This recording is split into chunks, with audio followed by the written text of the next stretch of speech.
Whatever. Where to go? Hold please. Hold please.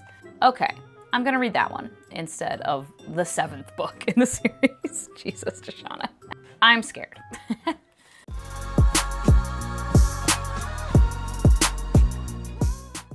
You have to move, baby. You have to move out of my chair. You cannot be in my chair. I have to sit here.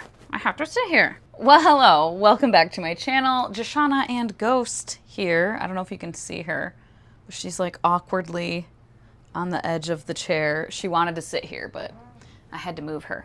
I don't know, I'm being lazy and I just wanted to like sit in this comfy chair, I guess, and not move it. So that's why I'm recording like this today. No one gives a shit. I can't imagine why anyone would. But I wanted to talk very quickly about a TBR, which I never do because I don't do monthly TBRs and I don't do readathons anymore or anything like that. But I was planning on doing a readathon this October, coming up shortly in a few days. It is the 28th, September 28th when I'm recording this. I was gonna do Blackoween this year, and I still am. That's what this is, obviously, per the title. But I mentioned previously that Bree at Locked Booktition, who started Blackoween, I think 6 years ago, and she runs it. She technically canceled it this year due to, you know, life and things going on in her own personal life and just mental health stuff. She has a whole video where she talks about it, and I'll link that down below as well. And I will also link down below last year's Blackoween announcement where she is in depth explaining the readathon and everything that goes into it and how it works and everything. But I was gonna do it this year, I am doing it, because in July I ended up kind of inadvertently doing July Noir, which is like a smaller, shorter readathon where you can do some of the prompts and pull those over into Blackoween.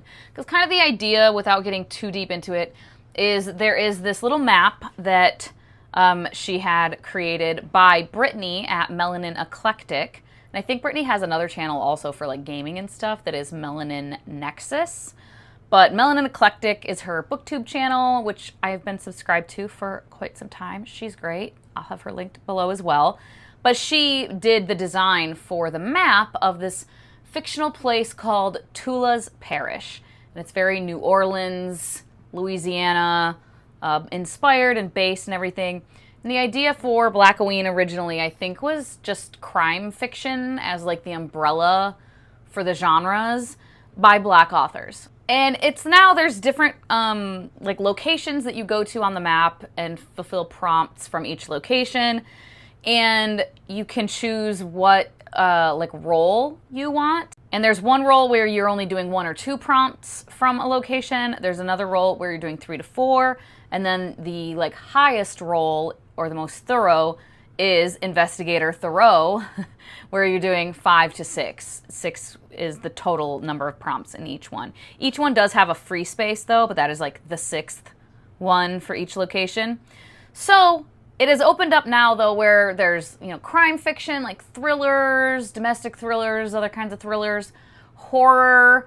There's some prompts for like historical, just in general, mystery, and then there's also a location that's more like cozy and romance stuff is kind of worked in there. So it's a pretty inclusive one. There's also a location that is specifically for like kids, you know, middle grade, young adult books. But the one that I kind of did in July is the Joe's Library. And I did the Detective Bon Temps role where I did 3 to 4 prompts for that. But for this Blackoween, I am doing the Bayou Haunted House location, the Investigator Thoreau role.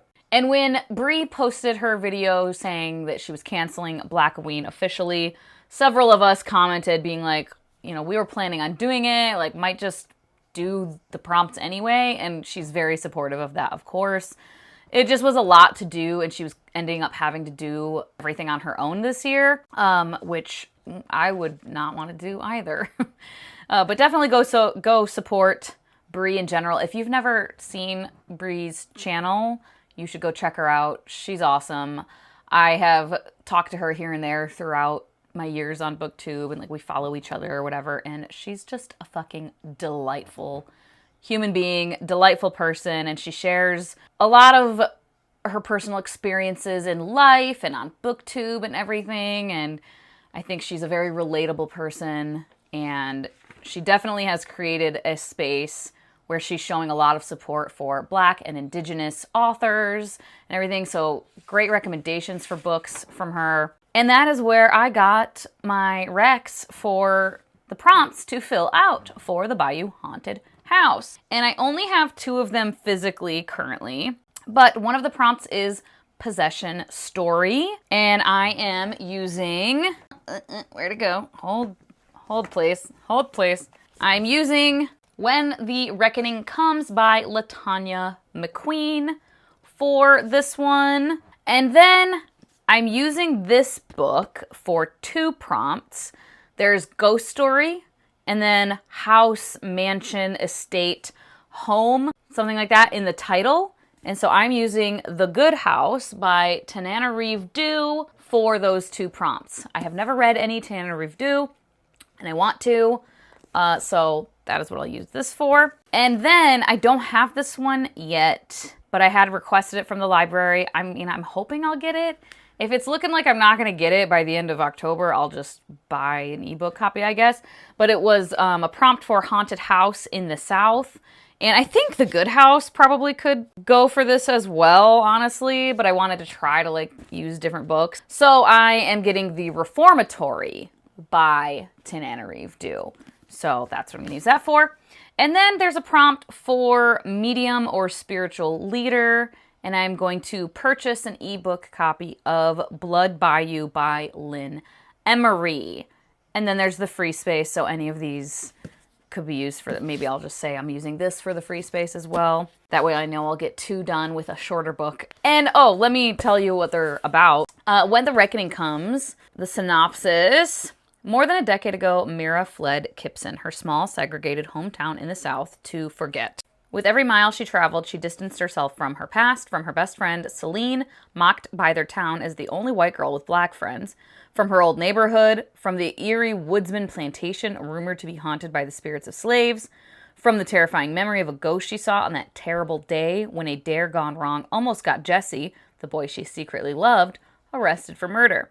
Now Mira is back in Kipson to attend Celine's wedding at the plantation that has been transformed into a lush vacation resort. Mira hopes to reconnect with her friends, especially with Jesse, so she can finally tell him the truth about her feelings and the events of that devastating long-ago day. For all its fancy renovations, the Woodsman remains a monument to its oppressive racist history. The bar serves antebellum-themed drinks, entertainment includes horrifying reenactments, and the service staff is nearly all Black. The darkest elements of the plantation's past, that slaves were tortured mercilessly, have been carefully erased. As the weekend unfolds, Mira, Jesse, and Celine are forced to acknowledge their history together and to save themselves from what is to come. The Good House, the home that belonged to Angela Toussaint's late grandmother, is so beloved that townspeople in Sacagawea, Washington, call it the Good House. But that all changes one summer when an unexpected tragedy takes place behind its closed doors, and the Toussaint family's history and future is dramatically transformed. I guess this wouldn't work for the other prompt because the house is not in the South. Angela has not returned to the Good House since her son Corey died there 2 years ago. But now Angela is finally ready to return to her hometown and go beyond the grave to unearth the truth about Corey's death. Could it be related to a terrifying entity Angela's grandmother battled 7 decades ago? And what about the other senseless calamities that Sacagawea has seen in recent years? Has Angela's grandmother, an African-American woman reputed to have powers, put a curse on the entire community? A thrilling exploration of secrets, lies, and divine inspiration. The Good House will haunt readers long after its chilling conclusion. I'm scared. And then let me pull up the ones for the other books. This does say it is book 7 of a series. So maybe I should read the first one instead. Did I just spoil things for myself? Okay, this first book is called A Darker Shade of Midnight. I'm thinking I should probably get this one instead. It says, LaShawn Roussel returns to her home in Beauchamp, Louisiana. Soon she has to use her paranormal abilities to solve the mystery of what lives in the woods on the family land and solve the mystery of who killed her cousin. When LaShawn is charged with the murder, Deputy Chase Broussard had to decide if he's going to be her ally or arrest her. Well, yeah, I've kind of spoiled things for myself and for everyone else. I will have cut out the other synopsis, but I read the synopsis for the 7th book and spoiled it for myself. Whoops.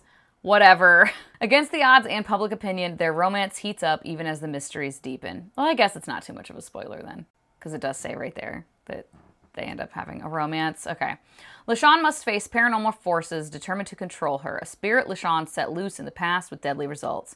Together, LaShawn and Chase fight off demonic and human evil. Okay. I'm going to read that one instead of the 7th book in the series. Jesus, Deshauna. Whatever. But yeah, those are the ones I'm going to read. So I will technically be doing my first readathon in five or 6 years. I used to do all the readathons all the time, but I got burnt out from obligation reading. But I want to read more like horror stuff anyways. And I also actually am going to reread Ring Shout. There's also Gothtober going on, and I had written out like the prompts for Gothtober, and that like maybe I would kind of do that, but I think I wasn't like finding books that like I'm going to be reading that like fit enough. I don't know. Maybe I'll do Gothtober as well. That is a different readathon entirely by Olivia at Olivia's Catastrophe, and I think she does it with other people as well, but I will link her like announcement video for Gothtober also. It's a little late, I guess, by the time my video comes up for anyone who wants to join, but if you're impulsive and you want to do one of these. But yeah, I will be rereading Ring Shout for the first time forever. But yeah, I wanted to do some horror reading anyway. I've done a little bit this year and I wanted to do more. So I said, fuck it, I'll do Blackoween, even though it's not officially happening. I'm someone anyways who like doing a readathon, even if like all the official stuff was going on with the readathon, I probably wouldn't participate all that much anyway. Like in joining Discord servers or bunches of like sprints and stuff like that. I probably wouldn't participate too much in the first place, so it doesn't really bother me to not have all the official stuff going on, other than for the fact that I feel for Bree and the stress and everything that she's going through. I care about that, but it doesn't like bother me that all the official stuff isn't happening, so it's fine for me. Let me know if you are doing either of these or any other fun, you know, Halloween themed or horror themed readathon in October. As always, thank you so much for your time. Hope you all have a wonderful day, and I will talk to you later. Bye-bye.